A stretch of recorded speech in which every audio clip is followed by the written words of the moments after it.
much for coming out very early this morning. We're excited to be here over the next few days. Thank you. If I could just dovetail on what my dear brother Muzi said a few moments ago. He gave us the statistics on how many people we will have in Africa by 2030. Approximately 2 billion people. We have to ask ourselves a whole lot of questions. Are we prepared for the future that's just around the corner?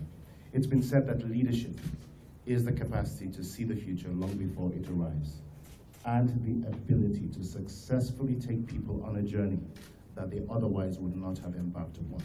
In this regard, we believe that the Africa Investment Forum indeed is a game changer. This is an unprecedented investment forum, the likes of which Africa or the world has never seen before. And the reasons for that will become clear in just a few moments. What we're saying here is that as far as investment and as far as the economic transformation of Africa is concerned, it has to be business unusual. We cannot continue to do the same old, and expect different results. The bottom line is this: South Africa and Africa indeed is a favorite destination for investment conferences, for financial conferences. And at the end of the day, we do a whole lot of talking, and that's about it. That time, that era really has to change. And this is the beginning of a new conversation and a new way of doing business moving forward. I'd like to say this, that in this regard, as far as visionary leadership is concerned, we are indebted to the visionary leadership of President Cyril Ramaphosa, who from inception has embraced the Africa Investment Forum, given its tremendous support, and we want to thank him, thank His Excellency for his support, as well as the government of South Africa, and in particular the Treasury Department, for whom we've had a wonderful working relationship within the last 1 year. When we arrived in South Africa about a year ago and decided that South Africa had to be the launching pad for the Africa Investment Forum, we were warmly embraced by Premier Makura and the Gauteng province.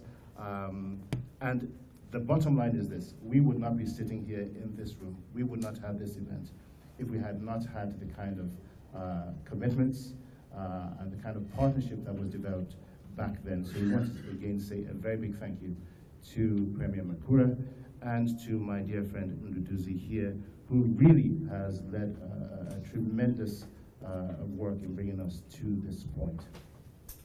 The bottom line is this: for us as Africa, our investment needs are tremendous. They're estimated at about $1 trillion a year. For us to achieve the Sustainable Development Goals, we need $600 to $800 billion. But think about it.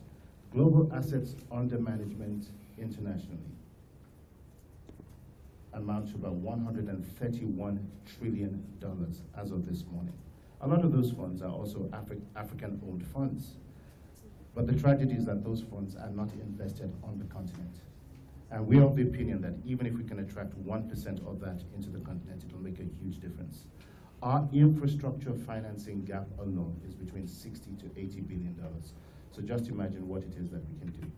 This is not just an Africa Development Bank initiated event. We are working with partners, the government of South Africa, the province of Gauteng, multilateral development institutions, the private sector, and a whole host of partnerships. This is about working together as one and forming alliances, collaborations in a way that has never taken place before on the continent. What's going to be different about the Africa Investment Forum? Very simple. It's not a gap fest, it's not a talk show. In actual fact, talk is going to be limited. As we all know, talk is cheap. At the end of the day, what we are interested in is transactions, transactions, transactions, and deals. Therefore, there will be a limit on the amount of talk that you will hear at the Africa Investment Forum. There will be 28 boardroom sessions, from which 61 projects that have been curated from a pipeline of 230 projects totaling $208 billion have now been narrowed down to 61 bankable projects worth $40 billion.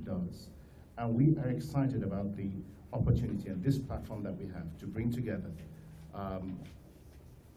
capital markets, global financiers, the private sector, together to screen and to look at these deals and make them happen. One of the biggest challenges that we do have in Africa is the perception of risk. Sometimes those risks are more myth than they are reality. But to defray these perceptions and to encourage investment on the continent, we are providing a number of de-risking instruments that will support investors coming in. There are 4 work streams that we are working with, and I think it's imperative that you note some of these. One is the pipeline development. That's looking at the pipeline of projects and making sure that they're bankable, because Africa at the end of the day is not short of projects. What we are short of are bankable projects. So the work stream working on pipelines will be ensuring that these standards are met. Project preparation is another work stream.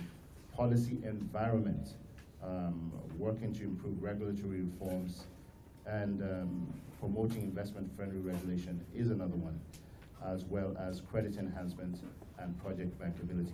Finally, we have a work stream that deals primarily with institutional investors.